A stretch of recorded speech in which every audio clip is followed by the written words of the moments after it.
В этом году Министерство здравоохранения республики издало приказ об организации централизованной верификационной лаборатории. К решению об оптимизации попала и СПИД-лаборатория Устьянской центральной районной больницы. СПИД-лаборатория Устьянской центральной районной больницы работает с 1987 года. Лаборатория оснащена полным комплектом оборудования для анализа и исследования не только ВИЧ-инфекции, но и многих заболеваний, также вирусных инфекций. По словам заведующей лаборатории Виктории Цыденовой, закрытие передачи в Республиканский центр СПИД такого аналога лаборатории создаст проблемы для получения результатов и уточнения диагноза больных отдаленного от центра Устьянского района. Мы на своей базе, эта лаборатория открывалась вначале как диагностика ВИЧ-инфекции, но на данное время у нас перечень лабораторных исследований расширился.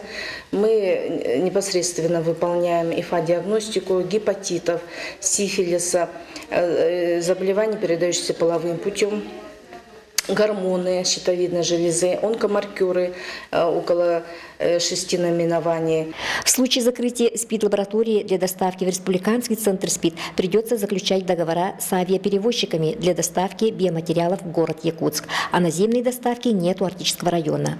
Да и сроки исследования анализов биоматериалов требуют короткого времени. Во время рабочего визита депутата Государственной Думы Российской Федерации Федота Тумуса в Устьянский район этот вопрос был занесен как депутатский запрос. Туяра Семенова, НВК Саха, поселок Депутатский.